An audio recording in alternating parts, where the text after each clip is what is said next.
Welcome to face నేను Brahmanaidu. So ఇప్పుడు 1 year అయింది కదా సార్ మీరు ఛార్జ్ తీసుకొని సాటిస్ఫాక్షన్గా ఉన్నారా టిట్కో చైర్మన్గా? లేదండి, ఐఎమ్ నాట్ హ్యాపీ. అదేంటి సార్? చైర్మన్గా అదే చెప్తున్నా నేను. ఎందుకు హ్యాపీగా లేనంటే కళ్యాణ్ గారు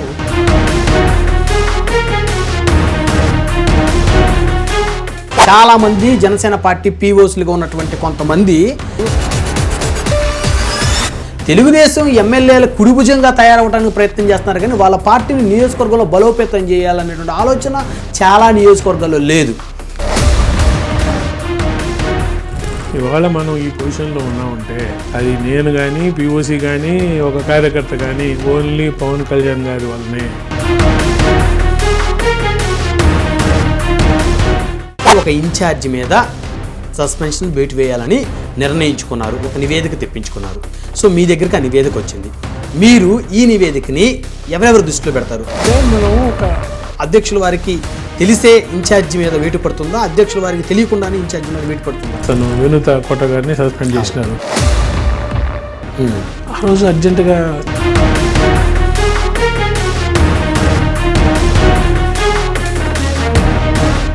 పవన్ కళ్యాణ్ గారు ఉప ముఖ్యమంత్రిగా ఛార్జ్ తీసుకుని సంవత్సరంన్నర అయింది. కొనిదల పవన్ కళ్యాణ్ అనే నేను సంవత్సరాల కాలంలో ఆయన నియోజకవర్గానికి కానీ రాష్ట్రానికి కానీ ఆయన చేసినటువంటి గొప్ప పనులు ఏంటి? ఒక రోజున 13,400 గ్రామ సభలు పెట్టి గ్రామ సభల్లో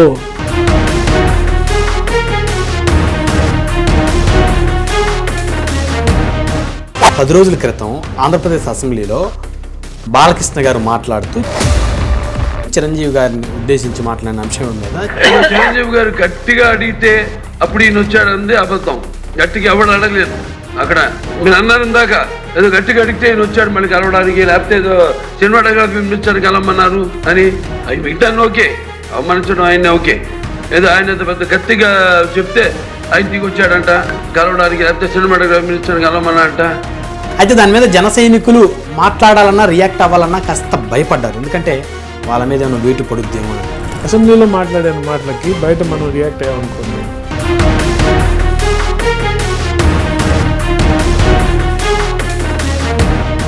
ప్రస్తుతం అంతా ఉన్నారు జనసేన పార్టీ నాయకులు, ఏపీ టిట్కో చైర్మన్ వేములపాటి అజయ్ గారు ఉన్నారు. వేములపాటి అజయ్ గారితో మాట్లాడదాం. నమస్తే అజయ్ గారు. నమస్కారం అండి బ్రహ్మనాయుడు గారు. సార్ బాగున్నారా? Thank you. మీరు మీ స్టూడియోకి నన్ను పిలిచినందుకు ముందర ధన్యవాదాలు చెప్పుకుంటున్నాను. సార్ పిలిచిన వెంటనే మా ఆహ్వానాన్ని మన్నించి మా ఫేస్ టు ఫేస్ కార్యక్రమానికి వచ్చినందుకు నా తరపు నుంచి, మా ఛానల్ యాజమాన్యం తరపు నుంచి మా హృదయపూర్వకమైనటువంటి ధన్యవాదాలు సార్. థ్యాంక్ యూ అండి. సో వేములపాటి అజయ్ గారు జనసేన పార్టీలో ప్రస్తుతం కీలకమైనటువంటి రోల్లో ఉన్నారు. సో టిట్కో చైర్మన్ అనే అంశం మనం తర్వాత డిస్కస్ చేస్తే, ముందు ఆయన conflict management head. So Janasena పార్టీలో ఎవరైనా సరే క్రమశిక్షణ తప్పితే వెంటనే వేటు పడుద్ది, లెటర్ రిలీజ్ అయిపోయింది అని చాలామంది భయభ్రాంతులకు గురవుతున్నారు, కాదంటారా?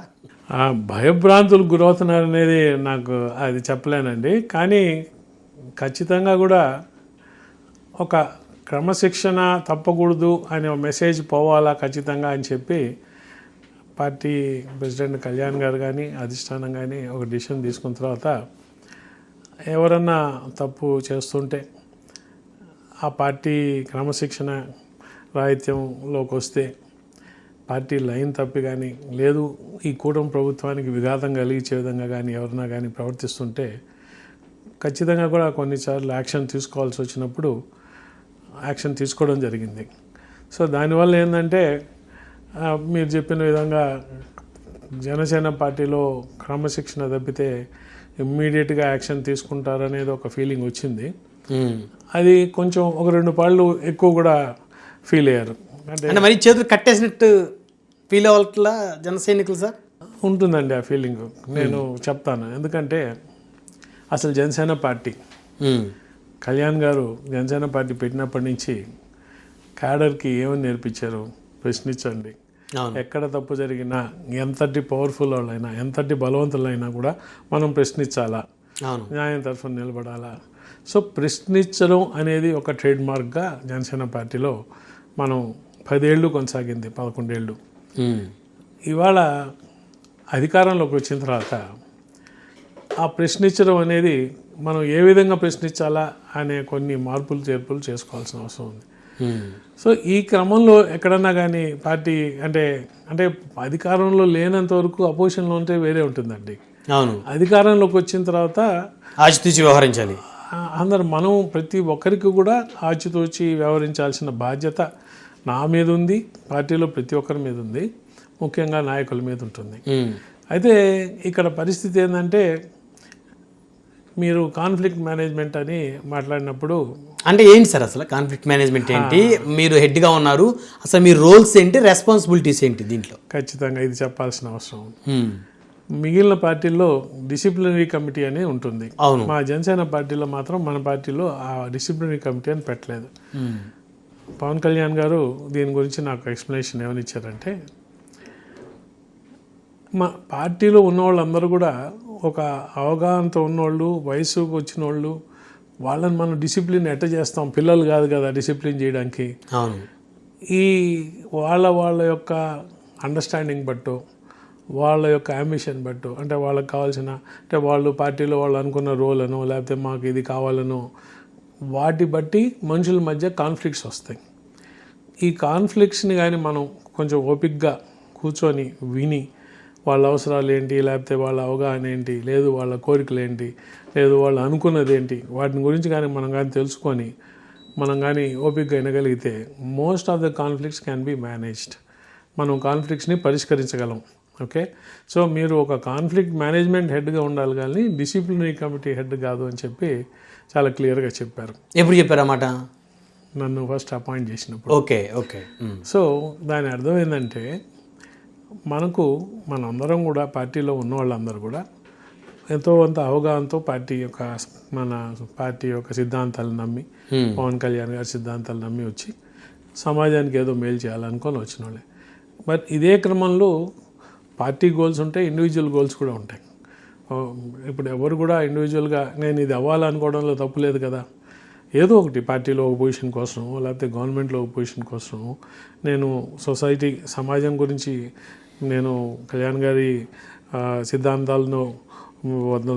సిద్ధాంతాల్లో నడుస్తూనే, సమాజం గురించి కొట్లాడుతూనే నేను కూడా ఎదగాల అనుకునే ఒక రీతి ఉంటుంది కదా. అవును.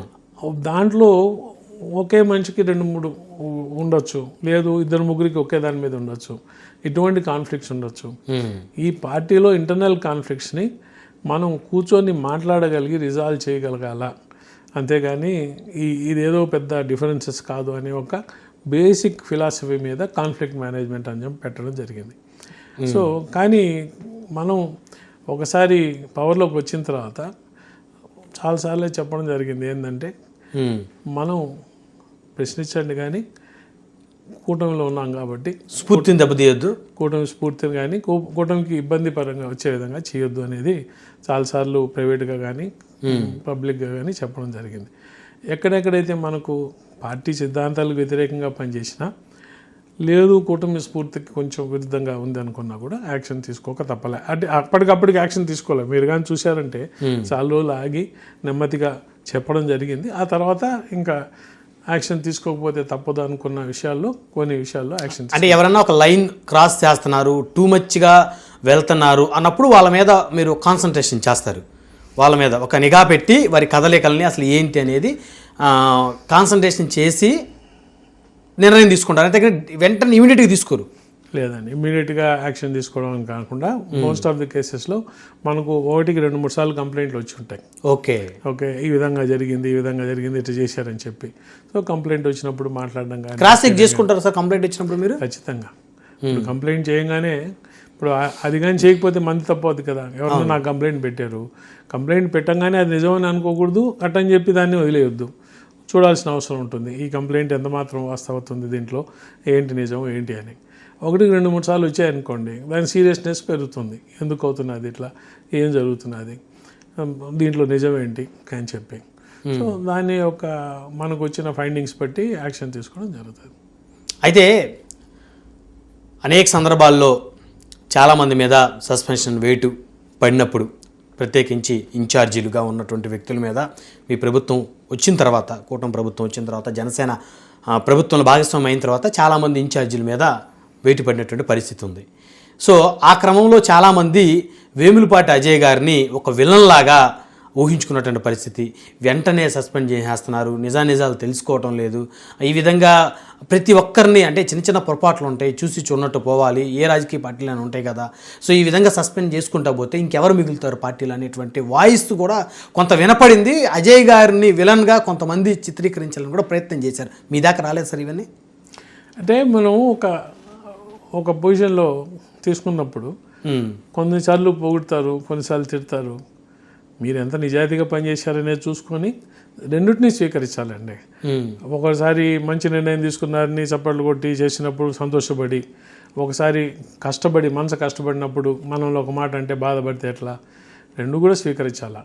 అయితే మనం ఎంత నిజాయితీగా చేసాం అనేది మనకు తెలుసు. రెండోది, పార్టీలో నిర్ణయం అనేది ఒక అజయ్ కుమార్ గారే అర్జెంటుగా తీసుకొని అట్లా ఉండదు కదా, పార్టీలో పెద్దలు ఉంటారు, వాళ్ళు సమీక్షిస్తారు. ఇప్పుడు నాకు కావాల్సినటువంటి నాకే కాదు, మన ఇంటర్వ్యూ చూసేటువంటి ప్రేక్షకులు, ప్రత్యేకించి మీ పార్టీకి సంబంధించిన కార్యకర్తలు కూడా, ఇప్పుడు ఒక ఇన్ఛార్జి మీద సస్పెన్షన్ వేటు వేయాలని నిర్ణయించుకున్నారు, ఒక నివేదిక తెప్పించుకున్నారు. సో మీ దగ్గరికి ఆ నివేదిక వచ్చింది. మీరు ఈ నివేదికని ఎవరెవరు దృష్టిలో పెడతారు? అధ్యక్షుల వారికి తెలిసే ఇన్ఛార్జి మీద వేటు పడుతుందా? అధ్యక్షుల వారికి తెలియకుండానే ఇన్ఛార్జి మీద వేటు పడుతుందా? అధ్యక్షుల వారికి తెలియకుండా ఒక డిసిషన్ తీసుకుంటారని నేనైతే అన్నాండి. ఖచ్చితంగా కూడా అధ్యక్షుల గారి దృష్టికి వెళ్తుంది. ఓకే, అంటే ఈ రెండు రకాలు ఉంటాయి. ఒకసారి నా దగ్గరికి వస్తుంది, నా దగ్గరికి వచ్చినప్పుడు నేను పార్టీలో పెద్దలు, నేనైతే ముఖ్యంగా ఐర్ ప్రసాద్ గారు ఆ టీము వాళ్ళకి పెడతామన్నమాట, ఇట్లా వచ్చింది ఎట్లా చేద్దామని వారు చర్చిస్తారు. ఖచ్చితంగా దాన్ని నెక్స్ట్ లెవెల్ అంటే ప్రెసిడెంట్ గారి దాకా తీసుకెళ్తారు. మనోహర్ గారు, ప్రెసిడెంట్ గారు, వాళ్ళ దగ్గరికి వెళ్తుంది. ఒక్కోసారి ఈ విధంగా చేయండి, ఈ విషయంలో మనం అంత ఫాస్ట్గా పోవద్దని అంటారు. ఒక్కోసారి కాదు, ఇది ఖచ్చితంగా నిర్ణయం తీసుకొని యాక్షన్ తీసుకోవాలనుకుంటారు.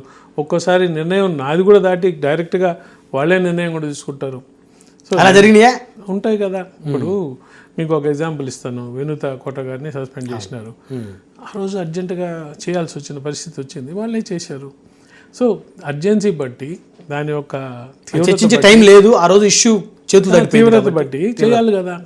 సో అంటే మన పార్టీ స్టాండ్కి లేదు, మన పార్టీ యొక్క విధి విధానాలకి, మన పార్టీ సూత్రాలకి వ్యతిరేకంగా చేసినప్పుడు, ఇది పార్టీకి ఖచ్చితంగా కూడా లైన్ దాటి చేసినారు అనుకున్నప్పుడు యాక్షన్ ఇమ్మీడియట్గా ఉంటుంది.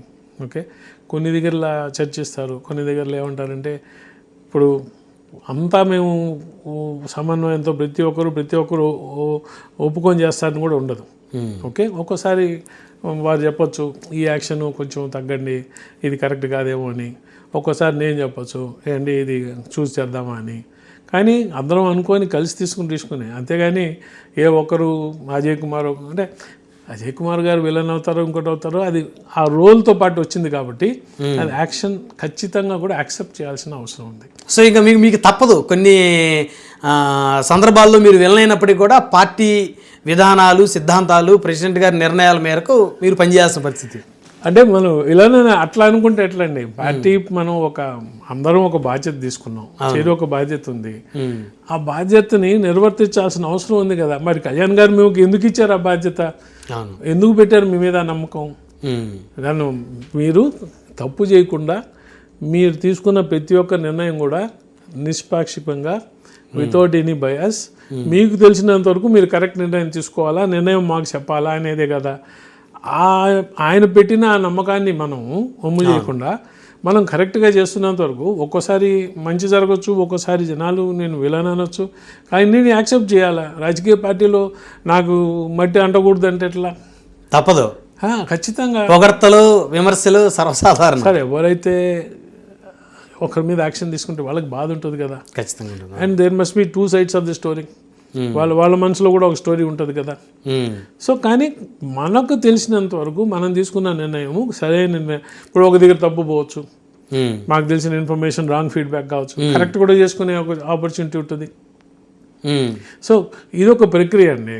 ఈ ప్రక్రియ మీరు చెప్పిన ఎపిసోడ్ చూస్తే మొన్న అత్తిలి సత్యనారాయణ గారు రాజమండ్రి సిటీ జనసేన ఇన్ఛార్జిగా మన వేటు పడింది, మళ్ళీ ఆయన్ని అధికారికంగా నియమిస్తూ పార్టీ కళ్యాణ్ గారే ఇచ్చారు. సో సమీక్ష ఇచ్చారు. సమీక్ష ఇచ్చి అంటే దీనికి 2 ఉంటాయి. ఆ రోజు తప్పు చేసినందుకు మిమ్మల్ని వివరణ ఇచ్చి కొన్నాళ్ళు దూరంగా పెట్టడం, వివరణ అడిగి మీరు దూరంగా ఉండని చెప్పిన తర్వాత వాళ్ళ పశ్చాత్తాపం చెప్పుకుంటారు. లేదు పలాని పరిస్థితుల్లో జరిగింది, నేను అనుకోకుండా జరిగింది అనుకున్నప్పుడు సమీక్ష జరగద్ది. ఓకే, ఇతన్ని మనం పార్టీకి ఇన్ని రోజులు పనిచేశాడు, ఒక తప్పు చేసినప్పుడు సరే తప్పు అని ఒప్పుకుంటున్నాడు కదా, మనం ఆ తప్పుని మనం సమీక్ష ఇచ్చి ఇంకోసారి చేయొద్దు అని చెప్పి ఖచ్చితంగా మళ్ళీ మనకు హక్కును చేర్చుకునే ఇది కూడా ఉంటుంది. పార్టీలో ఎవరిని కూడా కంప్లీట్గా అట్లా తీసేయడం అని ఉన్నది కదా, పక్క కొన్ని రోజులు దూరంగా ఉండి అంటారు. ఆ దూరంగా ఉన్నప్పుడు మీ ప్రవర్తన ఏంటి, మీరు పార్టీకి ఎటువంటి పనులు చేస్తున్నారు, పార్టీ వ్యతిరేకంగా మాట్లాడుతున్నారా, లేకపోతే పశ్చాత్తాపంతో ఉన్నారా, మిమ్మల్ని మీరు ప్రూవ్ చేసుకునే నడుస్తున్నారా, చాలా ఇంపార్టెంట్. అవన్నీ అబ్జర్వ్ చేస్తారు సార్. అంటే టీం ఉందా? అదే అంటే ఇవాళ సోషల్ మీడియా ఎట్టుంటుందంటే మీరు దేని నుంచి దాంకోలేరండి. అవును, బ్రహ్మనాయుడు గారు దాంకోలేరు, అజయ్ కుమార్ గారు దాంకోలేరు, ప్రతి కదలిక public, everything is known. Okay, మొన్న టీవీ రామారావు గారి మీద వెయిట్ పడింది కదా సార్.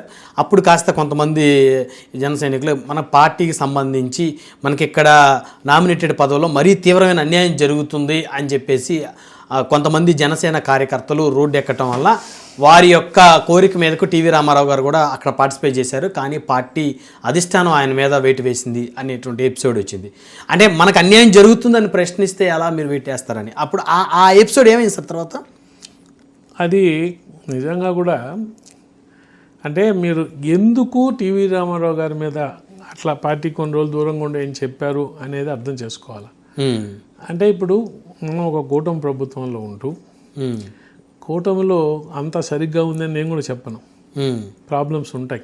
ఖచ్చితంగా ఉంటాయి ప్రతి ప్రభుత్వం. ఎందుకంటే మనం ఒక చెయ్యే 5 వేలు డిఫరెంట్గా ఉంటాయి. ఈ కూటమిలో మనము 3 పార్టీలు, మూడు సపరేట్ పార్టీసు, మన ఏం చెప్పాలా, అందరికీ కూడా కలిసి ఒక కామన్ ఆబ్జెక్టివ్ మీద పోతున్నా ఇండివిజువల్గా మన పార్టీలకు సంబంధించి మనకు వేరే ఉంటాయి కదా.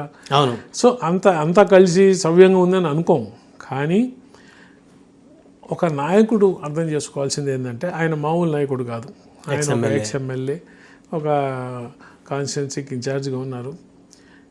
ఇటువంటి సమస్యలు ఏదైతే తలెత్తినప్పుడు వాటిని పరిష్కరించుకునే మార్గం, వేదిక వేరే ఉంటుంది. రోడ్ ఎక్కడం కరెక్ట్ కాదు, అది వేదిక కాదు. మీ క్యాడర్ ఎక్కారు, మిమ్మల్ని ఫోర్స్ చేశారు, కానీ మీరు పెద్ద నాయకులు. అంటే ఆయన మాట్లాడింది ఏమి నేను అనుకోవడం అంత అవుట్ ఆఫ్ ది వే మాట్లాడలే, కానీ రోడ్ ఎక్కడం అనేది ఇవాళ వేరే వాళ్ళకి ఒక ఛాన్స్ ఇస్తుంది. ఎక్కుతారు తర్వాత ఇవాళ మనం వదులుకుంటూ పోయామనుకోండి, ఇది కంటిన్యూ అయితే అసలు ఈ కూటమి యొక్క స్ఫూర్తికి దెబ్బతీసే పరిస్థితి వస్తుంది కదా. సో ఆదిలోనే దాన్ని మనం కట్టాలి అవసరం ఉంది అని చెప్పి తీసుకున్న నిర్ణయం కాబట్టి దాన్ని ఆ కోణంలో చూడాలి. అంతేగాని మనం అన్యాయం జరుగుతున్నా ప్రొటెస్ట్ చేస్తే అరెస్ట్ చేస్తారా, లేకపోతే ప్రొటెస్ట్ చేయగానే మిమ్మల్ని సస్పెండ్ చేస్తారా అని బాధపడిన వాళ్ళు చాలామంది ఉన్నారు. దీంట్లో నేను చాలా ఈ విషయంలో మనకు అంతా న్యాయం జరుగుతున్నదా, ప్రాబబ్లీ మనకి ఇంకా న్యాయం జరగాల్సింది ఉంది అనేది ఒక జనరల్ ఫీలింగ్ ఉంది. మీకుందా ఆ ఫీలింగ్? అందరిలో ఉంది. ఓకే, ఖచ్చితంగా ఉంది. అంటే సార్ నేను ఈ రాజకీయంగా 2 నిమిషాలు ప్లీజ్. జనసేన పార్టీ అనేది ఒక యుద్ధం చేసిన పార్టీ. అవును, మన సోదర పార్టీ, మనతో పార్టీ కూటమిలో ఉన్న పార్టీ ఏదైతే పెద్ద పార్టీ ఉందో తెలుగుదేశం, 40 ఏళ్ల చరిత్ర గల పార్టీ. వాళ్ళు రాజకీయంగా అధికారంలోకి వచ్చి అధికారం అంటే అనుభవించున్నారు, అధికారం అంటే తెలుసు. సో మళ్ళీ అధికారంలో రాగానే ఏ పోస్టులు ఎక్కడుంటాయని వాళ్ళకి తెలుసు, మనకు తెలియదు. మనం వెతుక్కోవాల్సి వచ్చింది. నేర్చుకోవాలి కదా. ఇప్పుడు మనం ఫర్ ఎగ్జాంపుల్ మీరు అగ్రికల్చర్ పిఎస్సి అంటారు. పిఎస్సి ఎటువంటి వాళ్ళు ఎలిజిబుల్, ఎవరంటే వాళ్ళు పేర్లు చేతులు అందరూ ఎత్తేస్తారు, ఏదో పోస్ట్ కావాలని. కానీ మీరు నిజంగా మీరు వాటర్ సొసైటీ ఇటువంటి వాటికంతా కూడా ఇవన్నీ నేర్చుకునేసరికి మనం పుణ్యకాలం కొంచెం తీరిపోయింది. ఓకే, సో అవి మనం కొంచెం వాటి మీద అధ్యయనం చేసి ఎటువంటి వాళ్ళు మనకు నిజంగా ఉన్నారా లేదా. ఓకే, ఇప్పుడు పిఎస్సి అంటారు, లేకపోతే ఇంకోటి అంటారు. వీటిలోకి ఇప్పుడు వాటర్ సొసైటీలో ఆయకట్లో మీకు మెంబర్షిప్ ఉండాలా, పలానా ఆయకట్లో మీకేమో బకాయిలు ఉండకూడదు, ఇటువంటి ట్యాక్స్కి ఏమీ బకాయిలు ఉండకూడదు, మెంబర్షిప్ ఉండాలా, ఉంటే అటువంటి వాళ్ళు దానికి మెంబర్షిప్కి అర్హులు. మరి ఎంతమందికి మెంబర్షిప్, ఎంతమందికి ల్యాండ్ ఉంది ఆయకట్లో, ఆ ల్యాండ్లో వాళ్ళు మెంబర్షిప్, ఆ సొసైటీకి మెంబర్షిప్ తీసుకున్నారా లేదా?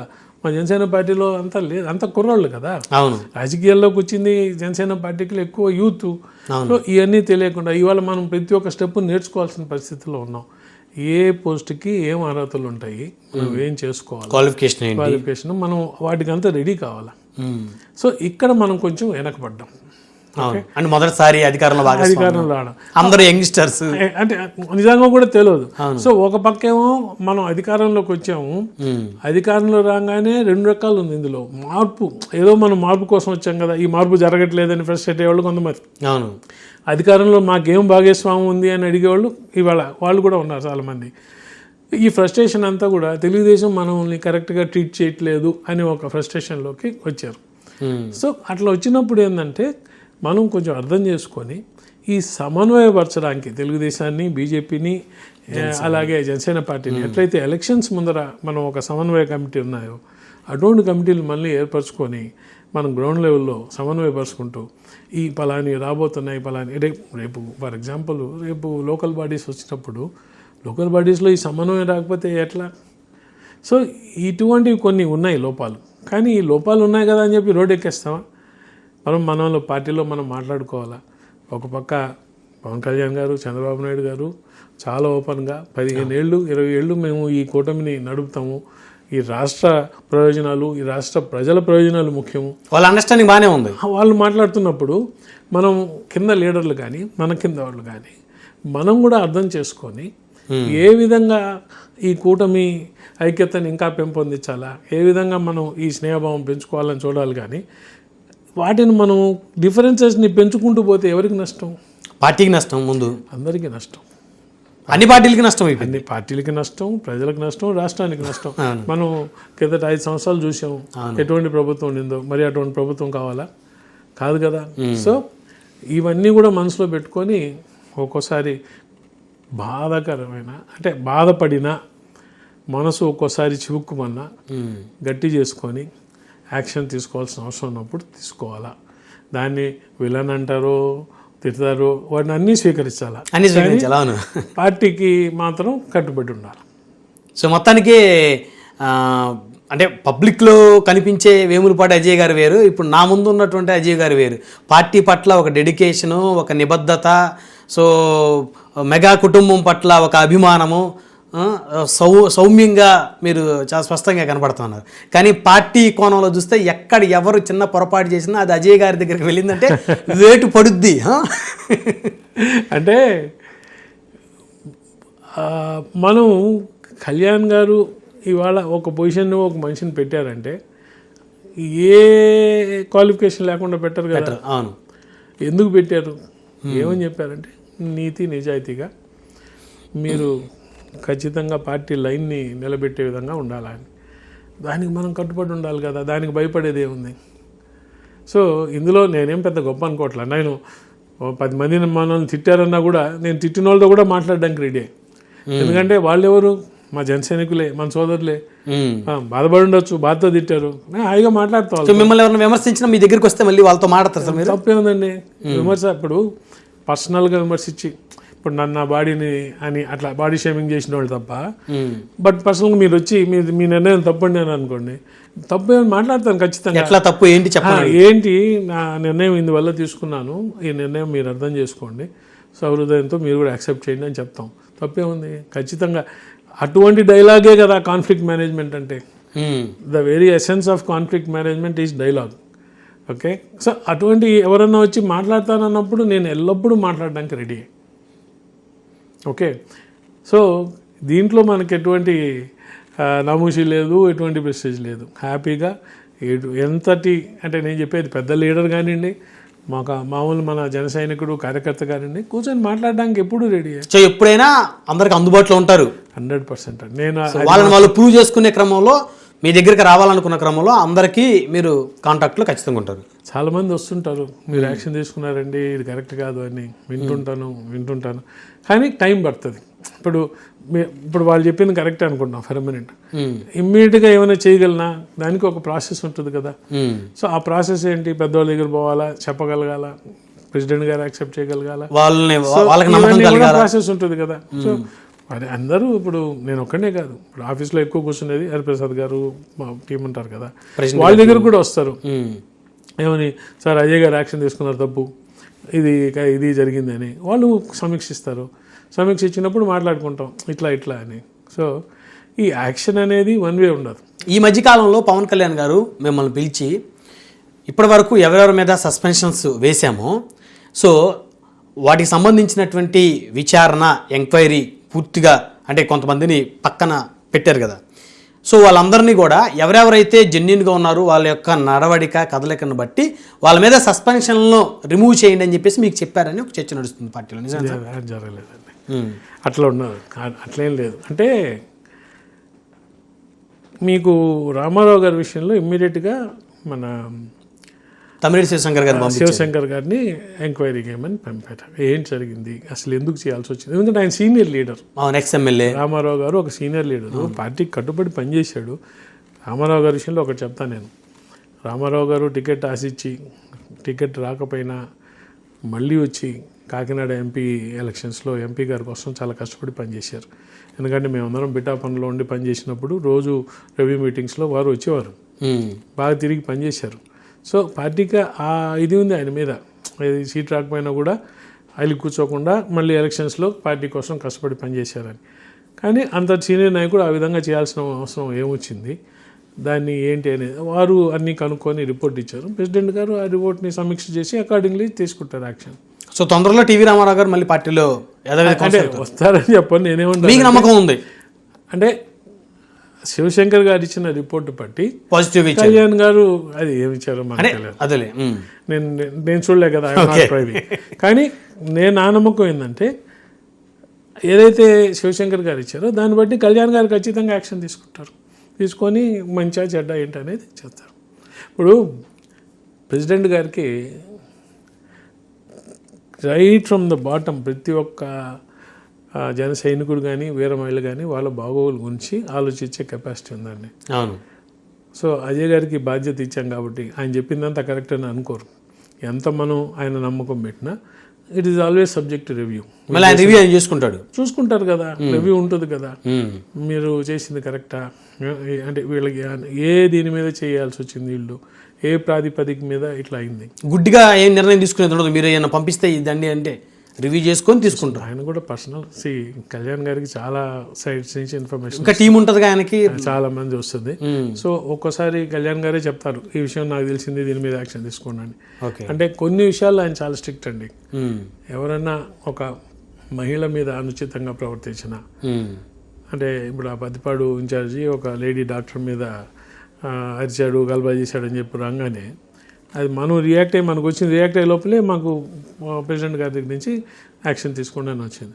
సో ఆయనకి ప్యారలల్గా చాలా ఉంటాయి వచ్చేవి. ఎవరైతే మహిళల పట్ల అనుచితంగా ప్రవర్తిస్తారో అది యాక్సెప్ట్ చేయరు.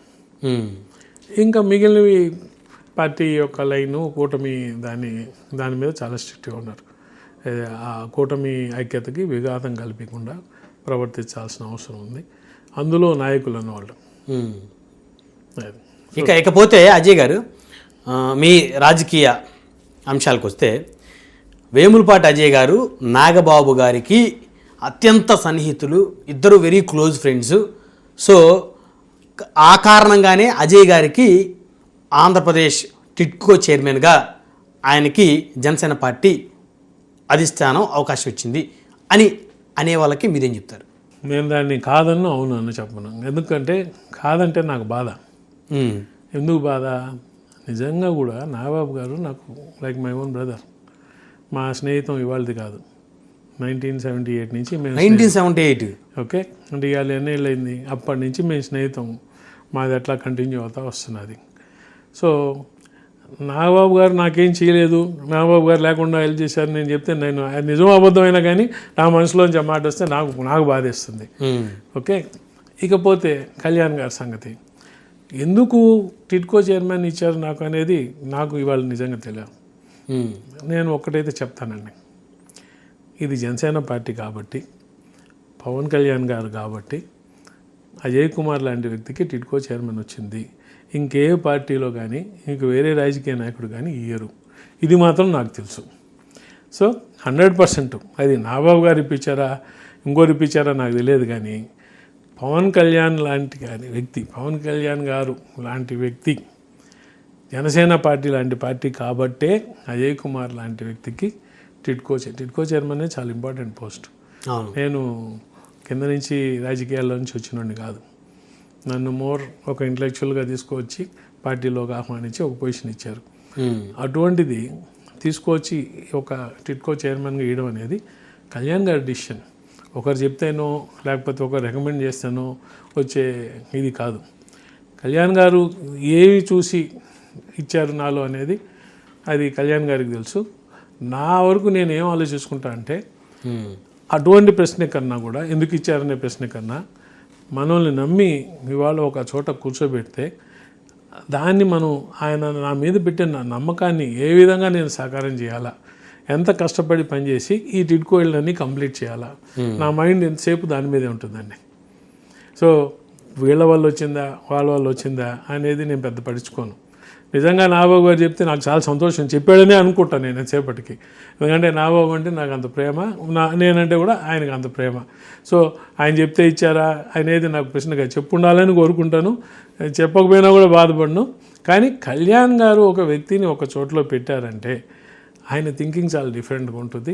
ఒకరు రికమెండేషన్ మీద ఇచ్చారనేది ఆయన ఆలోచించారు. కళ్యాణ్ గారు చాలా different. He looks at a persons capabilities ఏంటి అన్నీ నిజంగా ఈయన చేయగలరా, ఈయన నీతి నిజాయితీ ఏంది. సో ఇవన్నీ కూడా చూసి ఆచితూచి వ్యవహరించి ఇచ్చారు.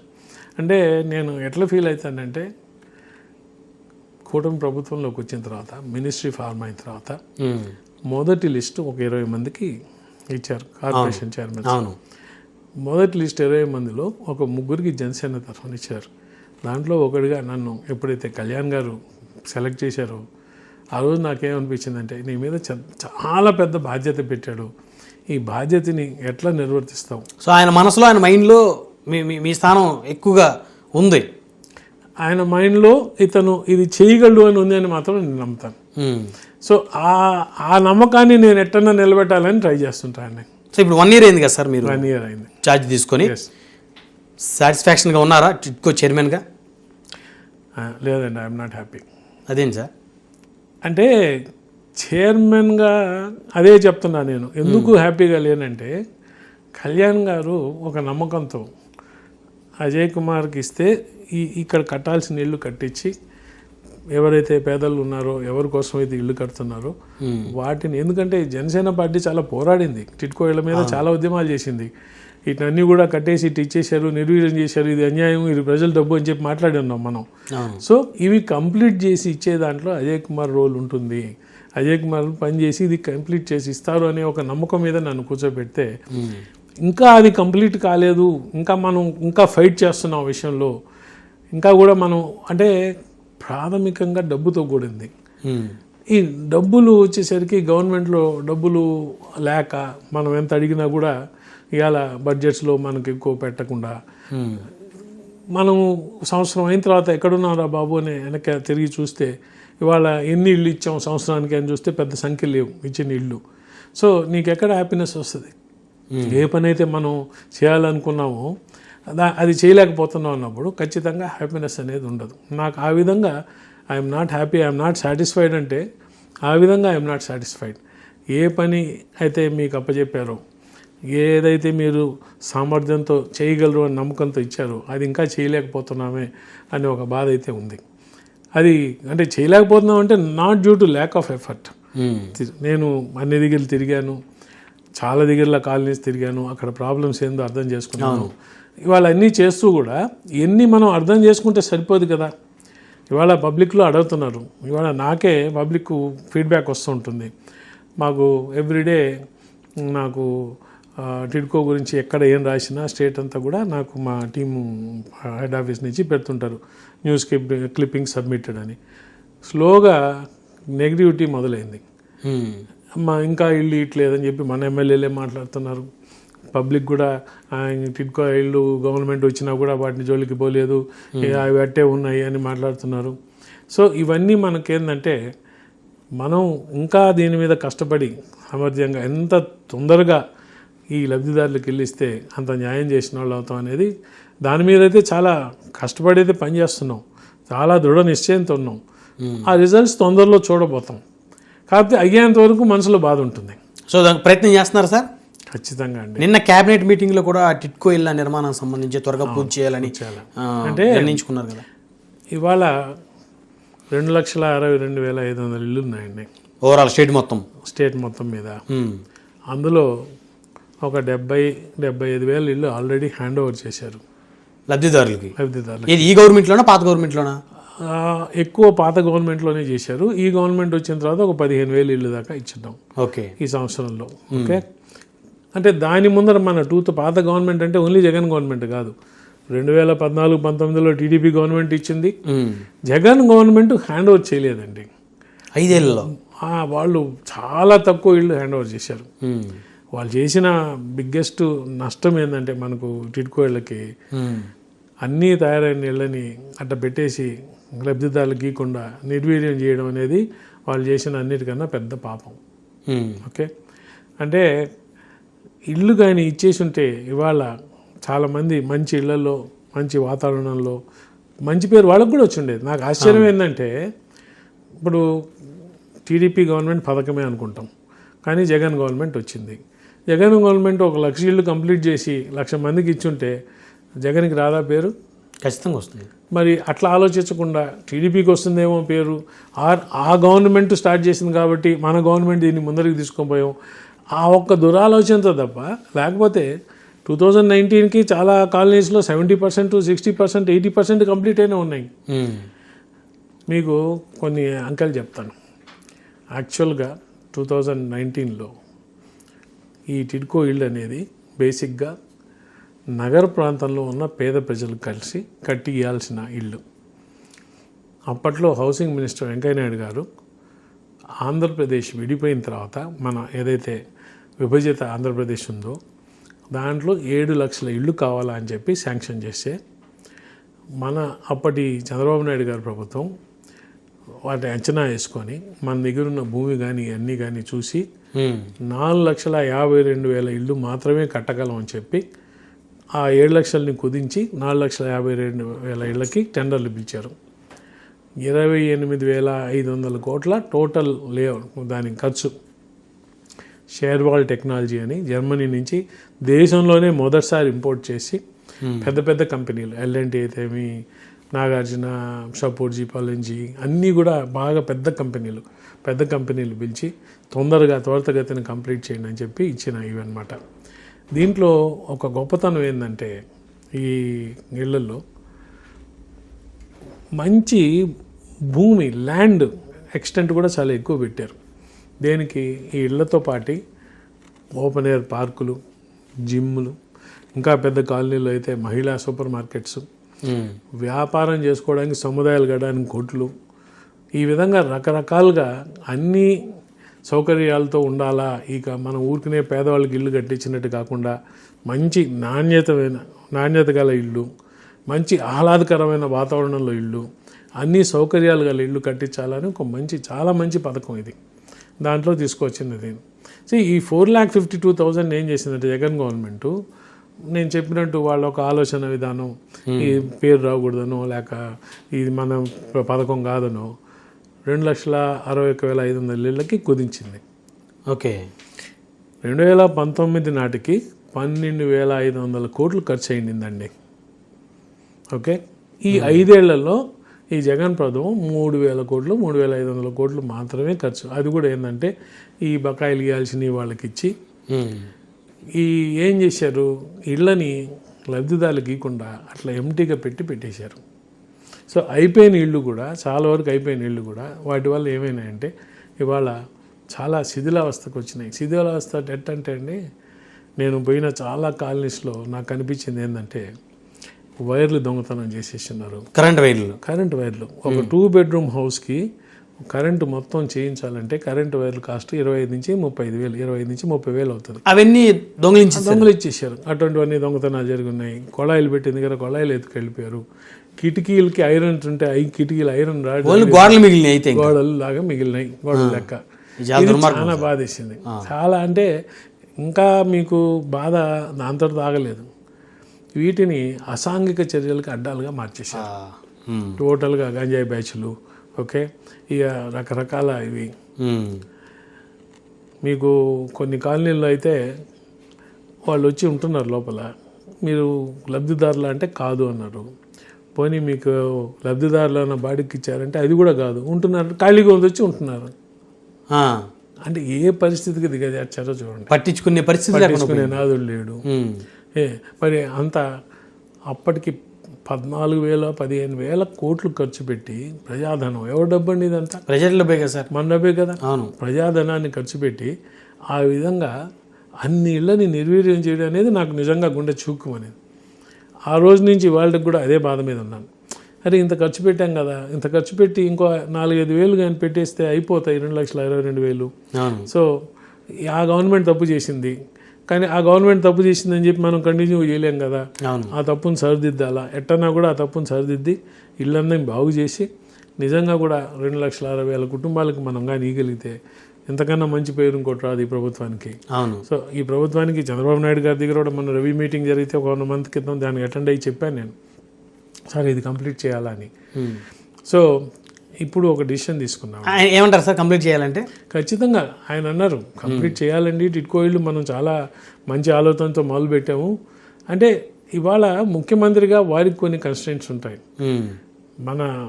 మన దగ్గర సర్ప్లస్ బ్యాలెన్స్ ఉంటే డబ్బులు ఇదిగో అర్జెంటుగా తీసుకొని వాడి కట్టేనే.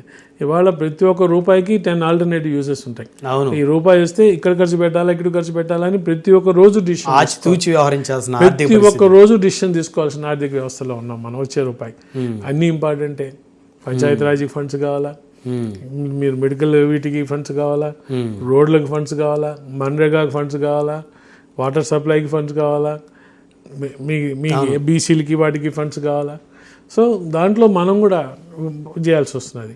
సో మనం ఏం చేసామంటే మా ఎండి గారు చాలా ఆలోచించి ఒక డిసిషన్కి వచ్చినాం.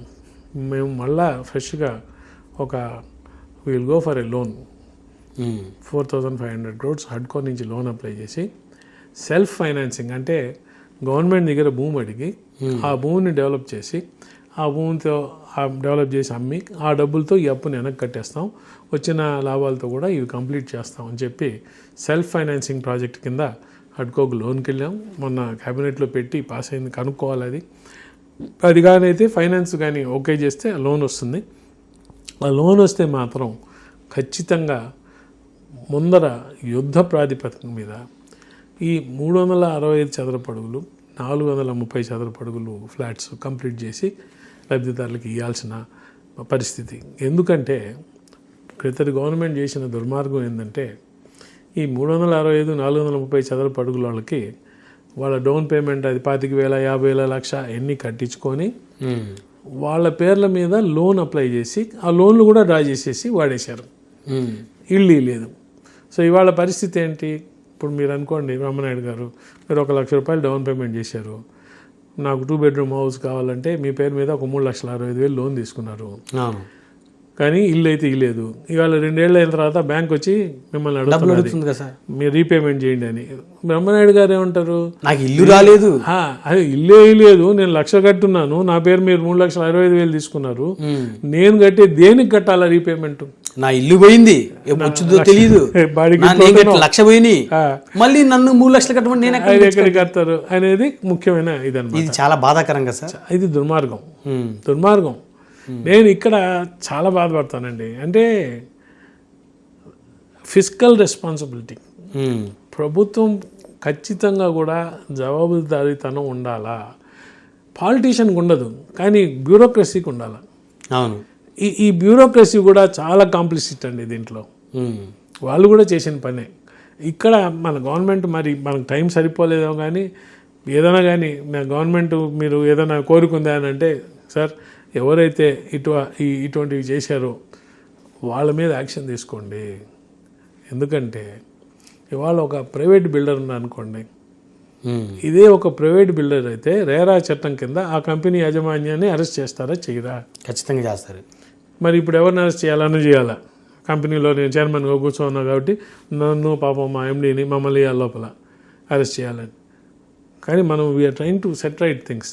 కానీ ఎవరైతే బాధ్యులో ఇట్లా ₹1 ₹2 కాదా కదండి, 14, 15 వేల 16 వేల కోట్ల డబ్బుల్ని ఆ విధంగా వాడేసుకుని, మీరు చెప్పిన దాని ప్రకారం ఆ లబ్ధిదారులు అందరూ ప్రతిరోజు కూడా చాలా మదన పడిపోతూ ఉంటారు కదా సార్. మాకు రోజుకి 10 రిప్రజెంటేషన్స్ వస్తుంటాయి.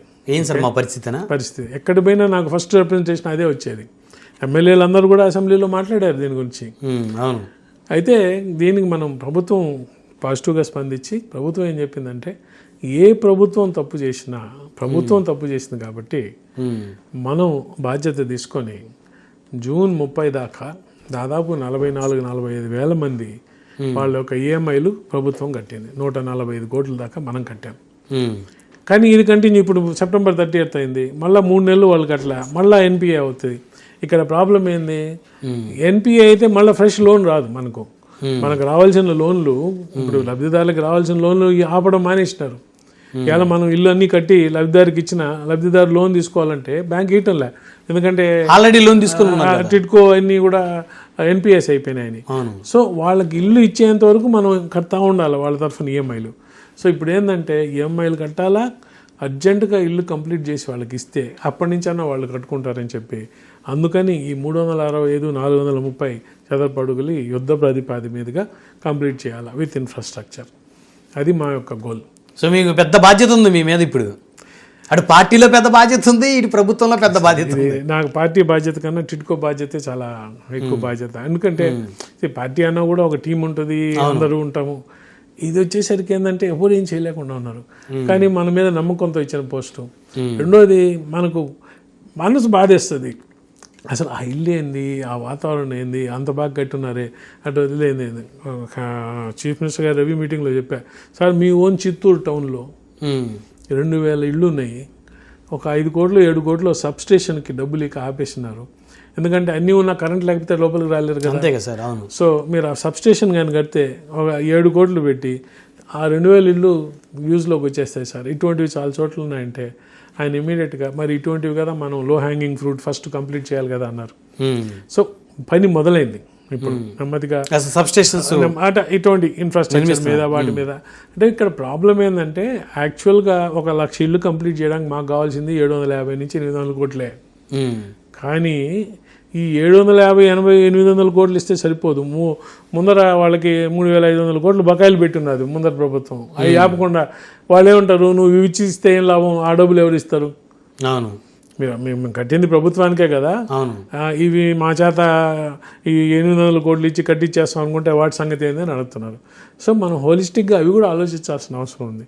సో ఇవన్నీ కూడా చాలా కష్టాలు ఉన్నాయి. ప్రతి ఒక్కటి అధ్యయనం చేస్తున్నాం.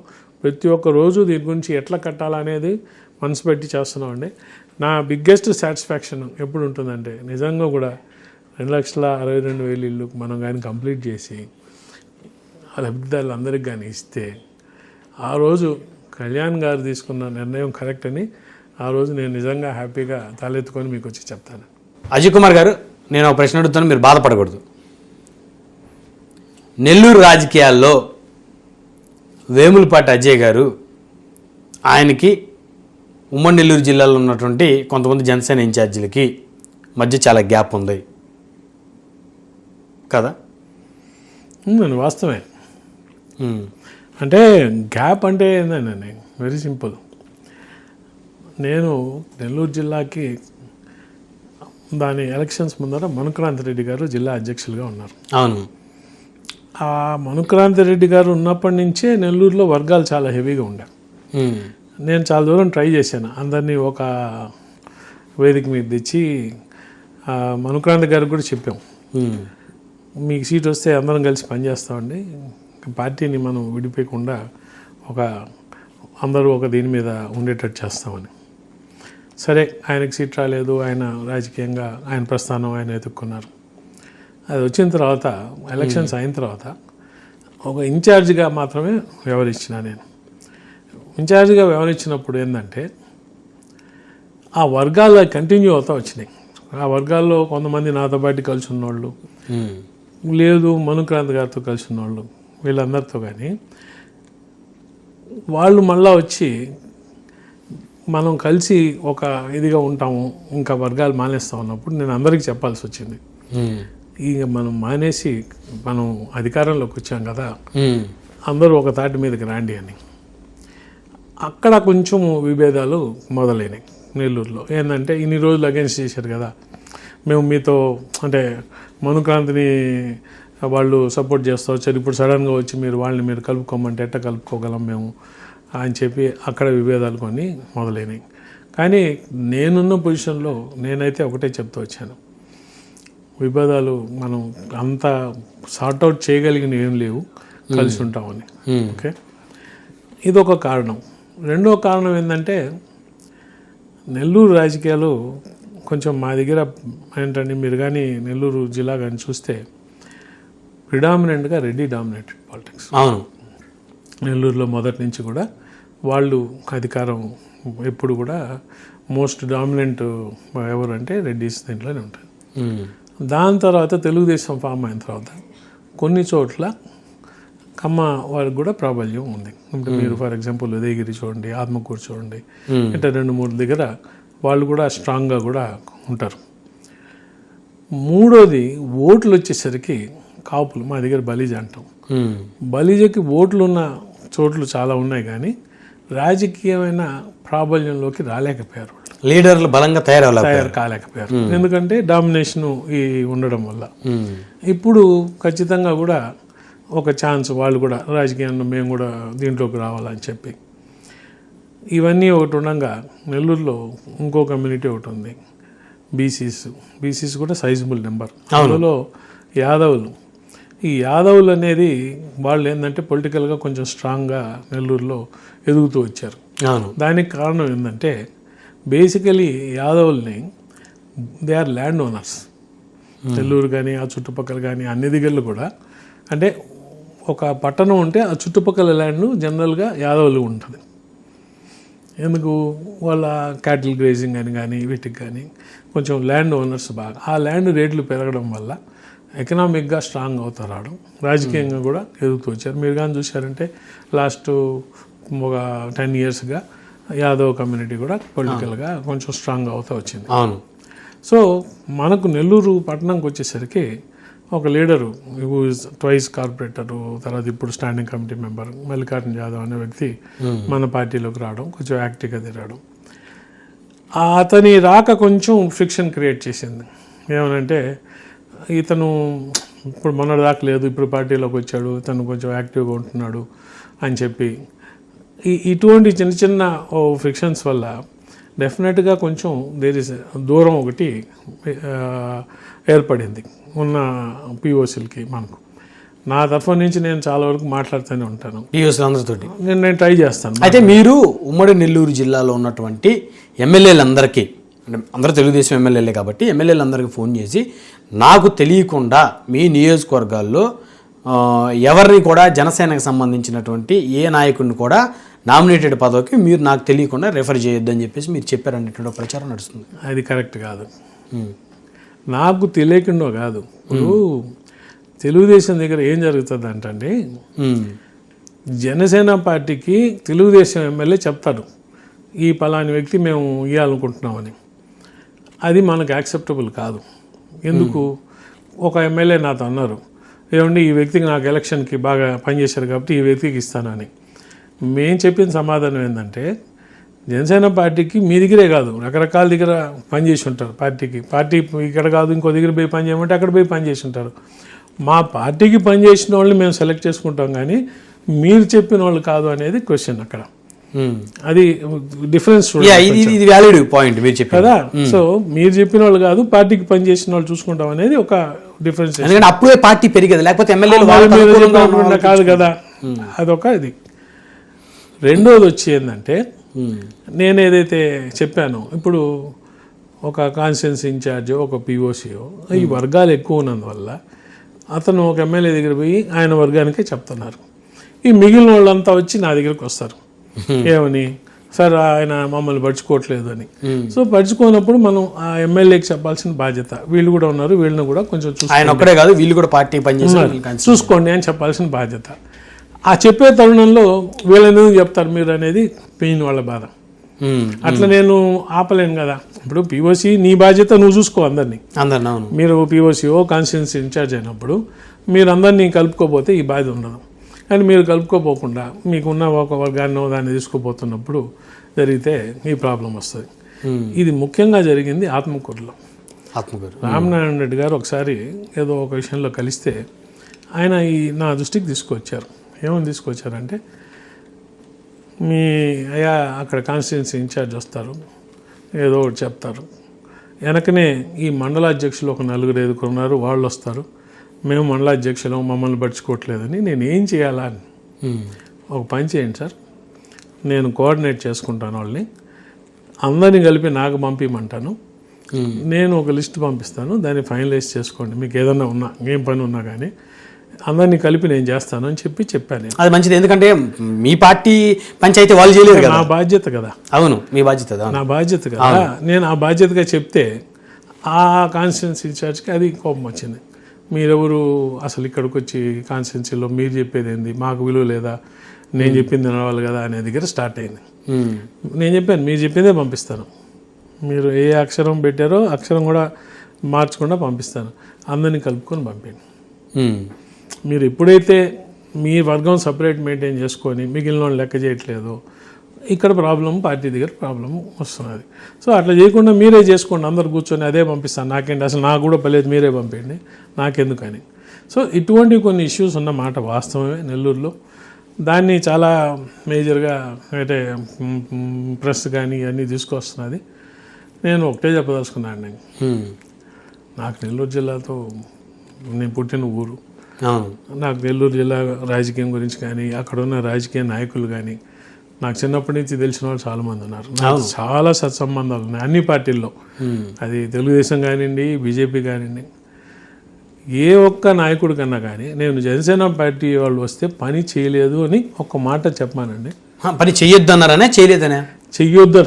ఓకే, ఏ నాయకుడి కన్నా దగ్గర పోయి జనసేన పార్టీ వాళ్ళు వస్తే మీరు పని చెయ్యొద్దు అని చెప్పాను అని చెప్పమానండి. నేను I will be held accountable. నేను ఒక సీనియర్ పొజిషన్లో ఉన్న పార్టీలో, అవును, కళ్యాణ్ గారు నమ్మిన వ్యక్తిగా ఉన్నాను. నేను జనసేన పార్టీకి పనిచేయొద్దని తెలుగుదేశం కట్టి చెప్తానండి. ఎందుకు ఇట్లా వచ్చినాయి ఆరోపణలు అంటే అదే చెప్తున్నా కదా, ఆరోపణలు చాలా చేస్తుంటారు. ఇప్పుడు ఫర్ ఎగ్జాంపుల్ నేను మీకు అదే చెప్పాను, అంటే కోవూరు ఒక నియోజకవర్గం ఉందండి, ప్రశాంత్ రెడ్డి గారు పెద్దవారు ఎంపీ. ఆ నియోజకవర్గంలో నేను 1-2 పేర్లు మన పార్టీ వాళ్ళు వచ్చి మాకు కావాలంటే పెట్టాం. చిన్న చిన్న పోస్టులు, ఏదో ఒక అడ్వైజరీ టెంపుల్కి సంథింగ్. ఆ నియోజకవర్గం ఇన్ఛార్జ్ ఉన్న ఒక వ్యక్తి లాస్ట్ ఇయర్ మెంబర్షిప్ డ్రైవ్లో మెంబర్షిప్పే తీసుకోలేదు. ఇన్ఛార్జి మెంబర్షిప్ ఎందుకు తీసుకోలేదంటే మర్చిపోయాను అన్నాడు. అంటే అంత బాధ్యత రహితంగా ఉన్నవాళ్ళు పోస్టుల దగ్గరికి వచ్చే మాత్రం ఆయన మా మాట వింటలేదంటే, ఇక్కడ ఇటువంటి వాళ్ళ దగ్గర నేనేం చేశాను అంటే కొంచెం కఠినంగా వివరించా. ఎవరైతే నిజంగా పార్టీకి పనిచేశారో, ఎవరైతే మొదటి నుంచి పార్టీకి కట్టుబడి ఉన్నారో వాళ్ళకి మాత్రమే ప్రాముఖ్యత ఇమ్మన్నా. ఇప్పుడు ఈయన ఏం చేస్తాడు, 24 గంటలు పోయి ఎమ్మెల్యే గారిది తప్పులేదు, కానీ వీళ్ళకి ఏంటి, ఉదయం లేచినప్పటి నుంచి బ్రేక్ఫాస్ట్, లంచ్, డిన్నర్ వాళ్ళ ఇంట్లోనే అన్నట్టు అక్కడనే కూర్చొని ఉంటారు ఎమ్మెల్యే గారి దగ్గర. జనసేన పార్టీ ఆఫీస్ ఎక్కడ, జనసేన ఎక్కడ? ఇది లేవనెత్తినటువంటి మొట్టమొదటి వ్యక్తి మీరే ధైర్యంగా. ఈ ఇష్యూ ఆంధ్రప్రదేశ్ రాష్ట్రంలో అన్ని జిల్లాల్లో ఉందన్నమాట. చాలామంది జనసేన పార్టీ పీఓస్లుగా ఉన్నటువంటి కొంతమంది తెలుగుదేశం ఎమ్మెల్యేల కుడిభుజంగా తయారవడానికి ప్రయత్నం చేస్తున్నారు, కానీ వాళ్ళ పార్టీని నియోజకవర్గంలో బలోపేతం చేయాలనేటువంటి ఆలోచన చాలా నియోజకవర్గాల్లో లేదు. ఇవాళ మనం ఈ పొజిషన్లో ఉన్నామంటే అది నేను కానీ, పీఓసీ కానీ, ఒక కార్యకర్త కానీ, ఓన్లీ పవన్ కళ్యాణ్ గారి వల్లనే. జనసేన పార్టీలో మెంబర్షిప్ ఉన్నది కాబట్టే. అది ఏ రోజైతే మనం మర్చిపోతామో మిగిలినంతా మనం అర్హులం కాము. మన లాయల్టీ ఓన్లీ పవన్ కళ్యాణ్ గారికి, ఓన్లీ జనసేన పార్టీకి.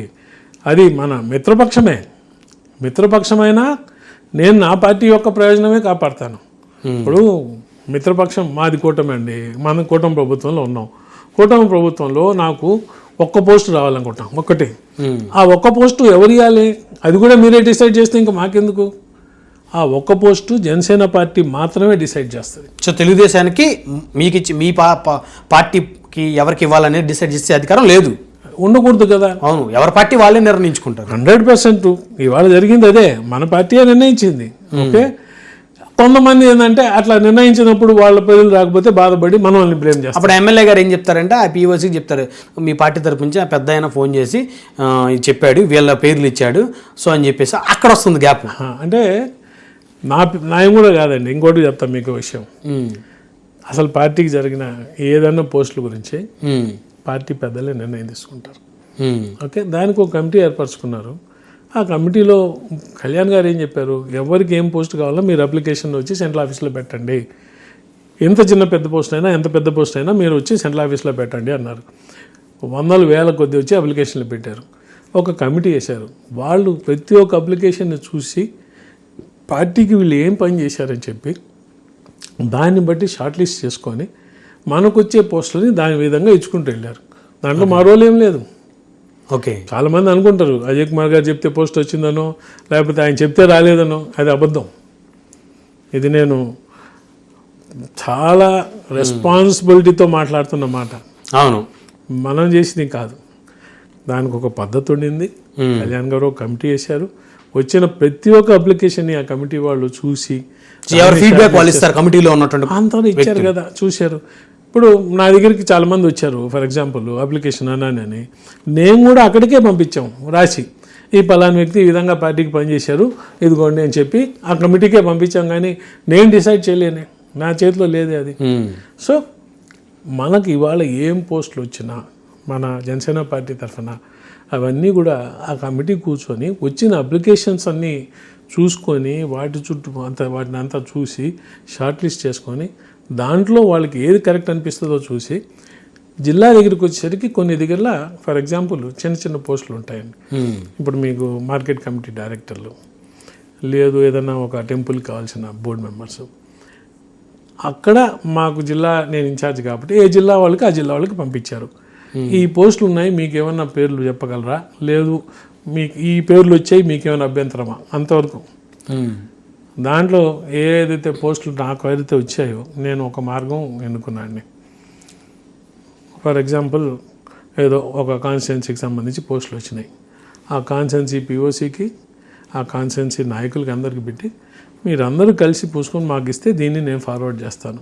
ఓకే, నాకుగా నేను ఒక్క పేరు అంటే ఒక్క పేరు నాకు సంబంధించిన వాళ్ళు కానీ, లేదు నా బంధువు కానీ, నాకు సంబంధించిన వాళ్ళు కానీ, నాతో తిరిగిన వాళ్ళు ఒక్కటంటే ఒక్క పేరు లేదు. ఏ పేరు ఇప్పటివరకు పార్టీకి ఇచ్చినా ఆ పేరు కింద లెవెల్ నుంచి వచ్చినవే ఫార్వర్డ్ చేయడం జరిగింది. నేను సొంతంగా ఏం చేయలేదు. కానీ రాజకీయాలు కదా, రాజకీయాల్లో ఇటువంటివి కొంచెం జరుగుతూ ఉంటాయి, మాట్లాడుతుంటారు. మాట్లాడిని మనం నవ్వుకొని యాక్సెప్ట్ చేసుకుంటూ ఉండాలి. ఇకపోతే అజయ్ గారు, చివరిగా మీ పార్టీ అధినేత ఏపీ ఉప ముఖ్యమంత్రి పవన్ కళ్యాణ్ గారు ఉప ముఖ్యమంత్రిగా ఛార్జ్ తీసుకుని సంవత్సరంన్నర అయింది. సంవత్సరంన్నర కాలంలో ఆయన నియోజకవర్గానికి కానీ రాష్ట్రానికి కానీ ఆయన చేసినటువంటి గొప్ప పనులు ఏంటి, మంచి పనులు ఏంటంటే టక్కన ఏం చెప్తారు? సార్ ఒకటి కాదు, పవన్ కళ్యాణ్ గారు ఫస్ట్ నేను యాజ్ ఎ డిప్యూటీ సీఎంగా పంచాయతీరాజ్ మినిస్టర్గా వాటి గురించి మాట్లాడతాను, అంటే ఆయన పోర్ట్ఫోలియో గురించి. తర్వాత పిఠాపురం ఎమ్మెల్యేగా మాట్లాడతాం. ఓకే, ఇవాళ ఆయన పంచాయతీరాజ్ తీసుకున్న రోజు చెప్పారు, మహాత్మా గాంధీ గారు గ్రామ స్వరాజ్యం అనే ఒక కాన్సెప్ట్ చేశారు. దాన్ని నేను ఆంధ్రప్రదేశ్లో అమలు చేస్తాను. దేనికంటే ఇవాళ మన దేశంలో ఇప్పటికి కూడా 60% గ్రామాల్లోనే ఉన్నాయి, 60% జనాభా. మన దేశంలో జీడిపి 40 to 45% విలేజెస్ నుంచి వస్తున్నది. జీడిపి అంటే అక్కడ పండించే పొలాలు పంటలే కాదు, అక్కడ ఉండే పశుగ్రాసం అన్నీ కూడా దే కంట్రిబ్యూట్ టు జీడిపి గ్రామాల్లో ఉంటాయి. సో ఇవన్నీ కూడా నేను వాటిని డెవలప్ చేయడానికి పూనుకున్నాను. ఏ విధంగా మీకు కానీ చూసుంటే జగన్మోహన్ రెడ్డి గారి ప్రభుత్వంలో సర్పంచుల్ని ఆ వ్యవస్థను నిర్వీర్యం చేశారు. ₹1 సర్పంచ్ చెక్ సైనింగ్ లేకుండా చేసేసారు. వచ్చిన డబ్బు వచ్చినట్టు డైవర్ట్ చేసి ఇవాళ మీకు ఒక్క రోజున 13,400 గ్రామ సభలు పెట్టి గ్రామ సభల్లో ఈ పంచాయతీలో ఏంకి ఖర్చు పెట్టాలో వచ్చే డబ్బు అని చెప్పి నిర్ణయించిన తర్వాతే ఇవాళ పంచాయతీ ఖర్చు పెట్టే పరిస్థితి తీసుకొచ్చారు. వాళ్ళ టోటల్గా చెక్ పవర్ వాళ్ళకే ఇచ్చేశారు. మేము ఇంటర్ఫియర్ కాము, మీకు ఇస్తేస్తున్నాము, కానీ దాంట్లో మళ్ళీ జవాబుదారీతనం. దేనికి ఖర్చు పెట్టాలంటే మీరు గ్రామ సభల్లో డిసైడ్ చేసి ఖర్చు పెట్టండి. తర్వాత పలానా దానికి ఖర్చు పెడుతున్నామంటే అక్కడ అందరికీ తెలిసే విధంగా ఒక బోర్డు పెట్టి, మీకు ఇవాళ ఇంత డబ్బులు వచ్చాయి మన పంచాయతీకి, ఈ విధంగా ఖర్చు పెడుతున్నాం, ఈ ఖర్చు పెట్టే జవాబుది ఈయన పలానా అతను ఇన్ఛార్జి, దీనికి ఇంత పలానా అతను ఇన్ఛార్జి, మొబైల్ నెంబరు, మీకు ఏదైనా డౌట్ ఉంటే ఫోన్ చేయండి. నాకు తెలిసి ఏ ప్రభుత్వంలో ఇంత ట్రాన్స్పరెంట్గా చేయలేదండి. ఇవాళ మీరు దాదాపు కింద లెవెల్ నుంచి పంచాయత్ సెక్రటరీల నుంచి, అక్కడి నుంచి ఎంపీడీఓలు, డిపిఓలు, ఇట్లా రకరకాల దీంట్లో వేల మందిని ట్రాన్స్ఫర్ చేశారు. ఏ ప్రభుత్వంలో కూడా కాంట్రవర్సీ లేకుండా ట్రాన్స్ఫర్స్ అనేది మీరు ఎప్పుడన్నా విన్నారా? లేదు. ఇవాళ పంచాయతీరాజ్ రోడ్ల విషయం అయితే ఏమండి, మన్రేగా విషయం అయితే ఏంటండి, ఇప్పుడు మీకు ట్రైబల్, మీరు ఇన్నేళ్ళు మనకు 1947లో ప్రభుత్వం వచ్చింది, మనకు స్వాతంత్రం వచ్చింది. ఇన్నేళ్ళు ఇన్ని ప్రభుత్వాలు ఎందుకండి గిరిజన గ్రామాలు అటు ఉండిపోయినాయి, రోడ్లు లేకుండా? ఇంకా డోలీలు ఎందుకున్నాయండి? హాస్పిటల్ అసలు మీకు ఆ ఏరియాలో నక్సల్ ఇన్ఫెస్టెడ్ ఏరియా అని చెప్పి పోకుండా మానేసిన దాదాపు మీకు డికేట్స్ నుంచి దశాబ్దాలు అదట్టుబాటు లేదు. కానీ ఈయన ఏం భయం లేకుండా ప్రతి ఒక్క చిన్న 10 గుడిసెలున్న తండాకు కూడా పోయి 10 గుడిసెలు ఉన్నా కానీ నేను అక్కడ రోడ్డు వేస్తాను, మీకు ప్రతి ఒక్క తండాకి ఇది చేసుకుంటూ వస్తాను. గిరిజనుల మీద పెట్టిన అంత కాన్సన్ట్రేషన్ పెట్టిన ఎవరున్నారండి? అంత వాళ్ళ మీద ప్రేమ చూపించిన. అంటే ఎందుకు గిరిజనుల గురించి మాట్లాడుతున్నాం?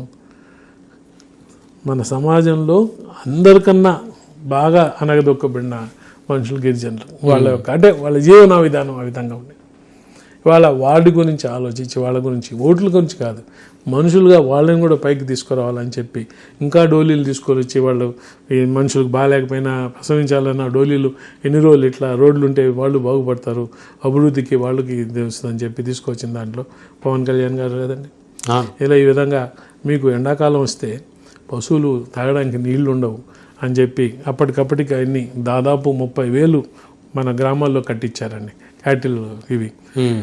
పంచాయతీలకి నీళ్లు నింపే బాధ్యత మీదే. ఎన్ని ఫోటోలు వచ్చాయో మాకు, పశువులు అక్కడ నీళ్ళు తాగి ఆన్ చేయడం. మనకు తర్వాత ఫామ్ పాండ్స్ అని కట్టిస్తున్నారు వాటర్ టేబుల్స్ మెయింటైన్ చేయడానికి. ఇవాళ గ్రామాల్లో మ్యాజిక్ డ్రైన్స్ అని చెప్పి తీసుకొచ్చి కొత్త కాన్సెప్ట్ తీసుకొచ్చారు.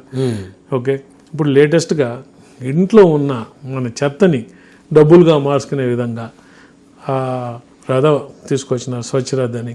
ఏంటది? మన ఇంట్లో ఉన్న చెత్త కానిస్తే మనం ఆ చెత్తని తీసుకొని రీసైకిలబుల్ వేస్ట్ వాళ్ళు మనకు కావాల్సిన పప్పు ఉప్పు సామాన్లు ఇస్తున్నారు ఇంటింటికి పోయి. ఇది ఒక అమేజింగ్ కాన్సెప్ట్. ఇటువంటివన్నీ తీసుకొచ్చింది కళ్యాణ్ గారు కదా. ఇన్ని కాన్సెప్ట్స్ ఆయన మినిస్ట్రీ కింద. సైన్స్ అండ్ టెక్నాలజీ చూడండి, మ్యూజియంస్ బ్రహ్మాండంగా. రాజమండ్రి మ్యూజియం మీరు నిజంగా వెళ్ళి చూడాల్సిన మ్యూజియం అండి రాజమండ్రిలో. ఒకసారి కవర్ చేయండి, అది ఎంత బాగుందో.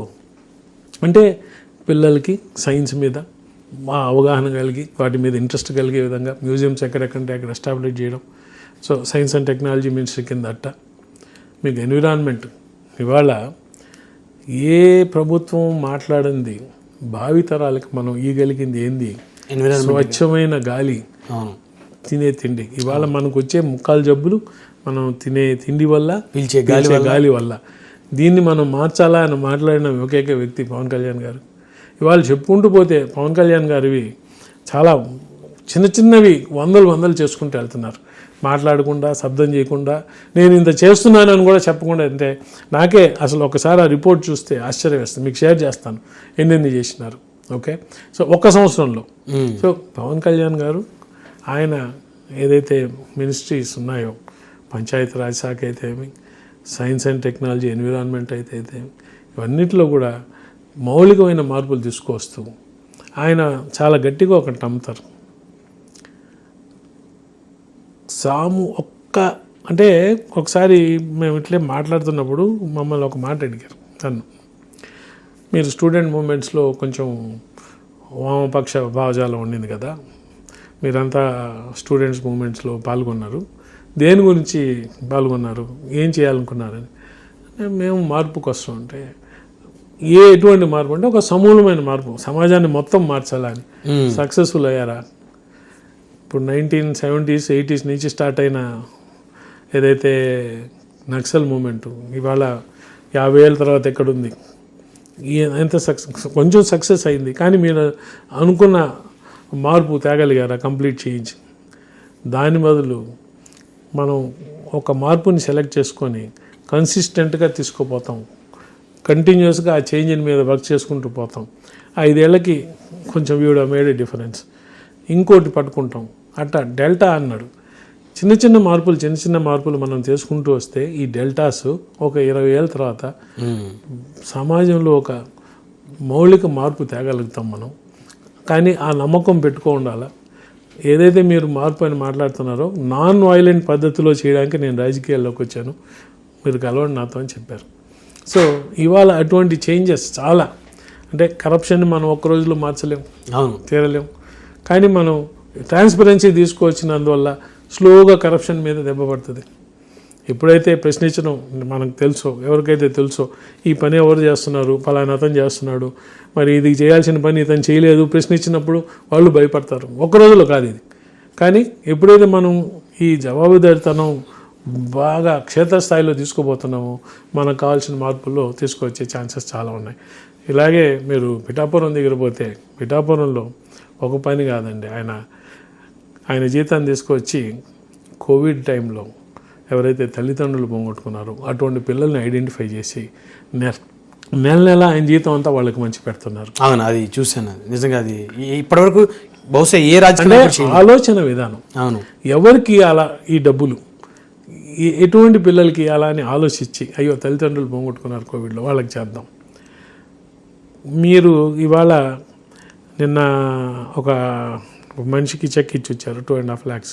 ఎవరా అంటే కళ్యాణ్ గారు ఫస్ట్ పిఠాపురంలో ఎలక్షన్ కాన్వాయ్ వస్తుంటే ఎదురుగుండా ఒక ఎడ్ల బండి వస్తే ఆపి మాట్లాడి వాళ్ళతో మాట్లాడుతున్నప్పుడు మీరు కానీ గెలిస్తే నాకు ఇంటికి కొంచెం డబ్బులు సాయం చేయండి అని అడిగితే గుర్తుపెట్టుకొని నిన్న 2.5 లక్షల చెక్ ఇవ్వడం జరిగింది ఆయన ఇల్లు కట్టుకోవడానికి.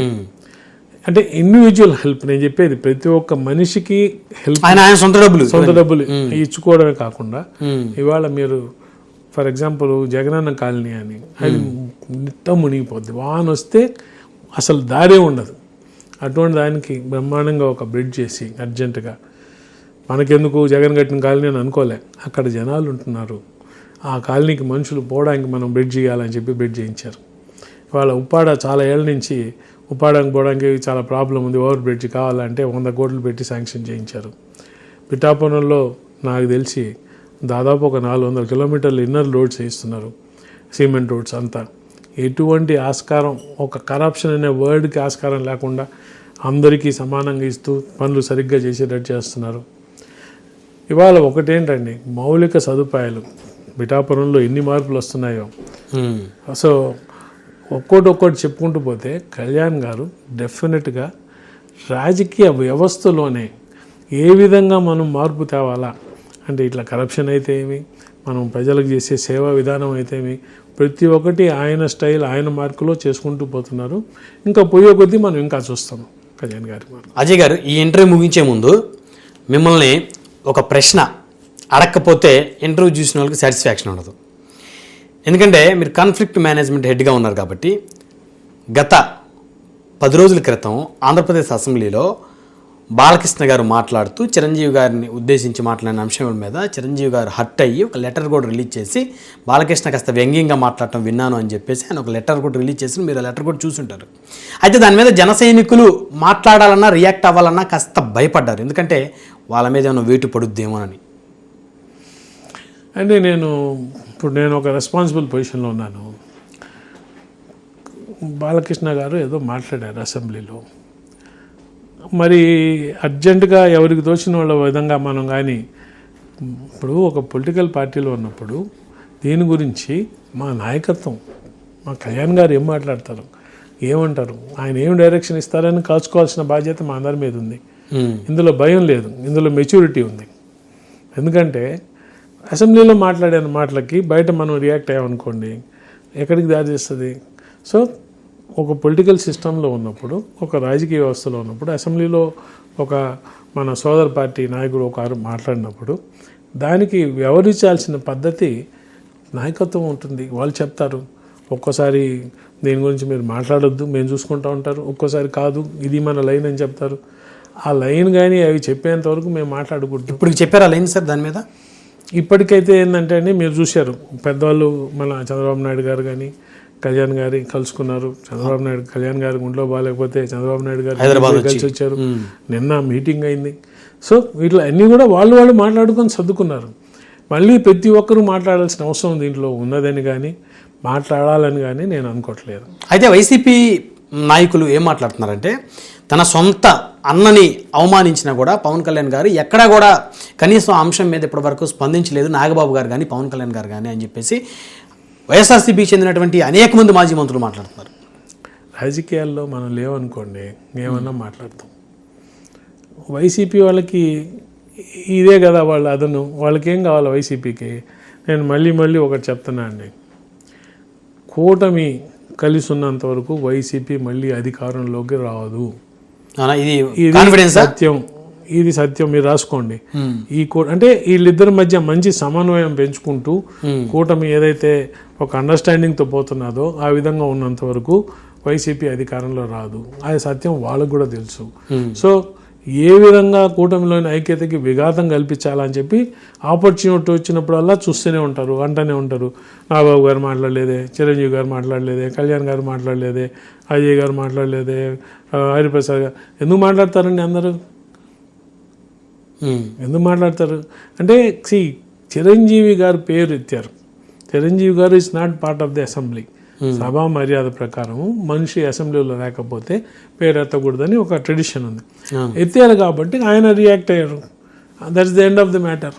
ఇప్పుడు మళ్ళీ మనం అందరం పూసుకొని అర్జెంటుగా మీరు మాట్లాడుతున్న అవసరం లేదు కదా. అది ఏదైనా ఉంటే పెద్దలు వాళ్ళు ఉన్నారు, పార్టీలో చాలా పెద్దలు ఉన్నారు. డైరెక్ట్గా వాళ్ళు ఇప్పుడు చంద్రబాబు నాయుడు గారి మధ్య పవన్ కళ్యాణ్ గారి మధ్య communication lines are open. If there is anything they are the ones who will talk. మాట్లాడుకుంటారని 100% దే ఆర్ ఓపెన్ కదా, చాలా ఓపెన్ ఉంటాయి కమ్యూనికేషన్ లైన్స్. వాళ్ళ మధ్య సాల్వ్ అవుతాయి. ఆ లెవెల్లో సాల్వ్ అయ్యే దాంట్లో మనం ఎవరండి వచ్చి మాట్లాడడానికి? సో అయితే మొన్న చంద్రబాబు గారు పవన్ కళ్యాణ్ గారిని కలిసినప్పుడు ఇష్యూ మాట్లాడుకొని వాళ్ళకు వాళ్ళు సరి చేసుకుని ఉంటారు. మీరు అడిగే ప్రశ్న నేను అక్కడ ఉండి విన్నట్టు అంటే ఇట్ ఈస్ పొలిటికలీ ఖచ్చితంగా కూడా నేను అక్కడ లేనుగా నేను చెప్పలేను. కానీ పొలిటికల్గా ఏ ఇష్యూస్ వచ్చినా, ఎటువంటి ఇష్యూస్, ఈ ఇద్దరు వాళ్ళ పార్టీ నాయకులుగా మాట్లాడుకొని హౌ టు సార్ట్ అనుకుంటారు. ఇది పెద్ద ఇష్యూ కాదనుకుంటుంటారు, లేకపోతే ఇష్యూ అనుకుంటారు. ఇష్యూ అయితే ఎట్లా అనుకుంటారు, అది ఏం మాట్లాడుకున్నా నాకు తెలియదు. బట్ మాట్లాడుకోకుండా అయితే ఎందుకుంటారు? మాట్లాడుకొని సాల్వ్ చేసుకుంటారు ఇష్యూస్. సో దీని మీద జనసేనకు సంబంధించిన నాయకులు రాద్ధాంతం చేయటం కరెక్ట్ కాదంటారు? చేయకూడదు. అంటే ఎవరైతే రెస్పాండ్ కావాలో, మా అందరికీ ఇష్టమైన వ్యక్తి, అసలు ఫ్యాన్స్, మెగా ఫ్యాన్స్ మేమంతా, ఆయన మాట్లాడారు. ఆయన మాట్లాడే కాకుండా మీరు ఇంకో ఇన్సిడెంట్ జరిగింది. మెగా ఫ్యాన్స్ అంతా మీటింగ్ పెట్టుకొని ఏదో మేము యాక్షన్ చేస్తా అంటే ఫోన్ చేసి ఆపి ఏదో పని చేయకుండా ఆపండి అని అన్నారు. మేమేదో కేసులు ఫైల్ చేస్తాం అది ఇది అంటే ఇమ్మీడియట్గా మన సంస్కారం అది కాదు, అటువంటి పనులు చేయకుండా ఇక్కడ ఆపేసేయండి దీన్ని అన్నారు. ఇంకా మీటింగ్లు పెట్టాకండి అన్నారు. ఎందుకు చెప్పారు? వారికి ఆ విజ్ఞత ఉంది. రెండోది ఎండ్ ఆఫ్ ది డే వాళ్ళందరూ రండి, మెగా కుటుంబం మొదటి నుంచి ఒకటి చూసుకోండి. మెగా కుటుంబాన్ని క్రిటిసైజ్ చేయని వాళ్ళు అంటూ లేరు, అంటూనే ఉంటారు. కానీ వాళ్ళు ఎప్పుడు ఎవరి మీద మనసులో పెట్టుకోకుండా అందరినీ కలుపుకోపోతుంటారు. వాళ్ళకున్న ట్రైట్ అది. చిరంజీవి గారు అందరినీ చాలా కలుపుకోపోతూ ఆయన పెదరికం మాటికి ప్రూవ్ చేసుకుంటూనే ఉంటారు. ఇది అంతే. సో మొత్తానికి సద్దు మరిగిపోయింది ఆ వ్యవహారం అయితే, అంతేనా సార్? అదే ఆశిస్తాం. ఓకే, ధన్యవాదాలు అజయ్ కుమార్ గారు. థ్యాంక్ యూ వెరీ మచ్ అండి. Thank you so much for inviting me to studio. Thank you very much. ధన్యవాదాలు. మరిది చూశారు కదా, రానున్న రోజుల్లో జనసేన పార్టీ బలోపేతానికి కృషి చేస్తానని, అదేవిధంగా తమ పార్టీ అధినేత నిర్ణయాల మేరకే తాను నడుచుకుంటానని, దానికి ఎక్కడా కూడా వ్యక్తిగతమైనటువంటి అజెండా ఉండదని, ఎవరి మీద వ్యక్తిగతమైనటువంటి కక్షపూరితమైనటువంటి వ్యవహారాలు పార్టీలో తాను ఎప్పుడూ చేయలేదని, తాను ఎప్పటికీ కూడా పార్టీకి విధేయుడిగానే ఉంటానని చెప్తున్నారు జనసేన పార్టీ సీనియర్ నేత, ఏపీ టిడ్కో చైర్మన్ వేములపాటి అజయ్ గారు. మరొక వారం మరొక అతిథితో మళ్ళీ కలుద్దాం. చూస్తూనే ఉండండి 99 టీవీ.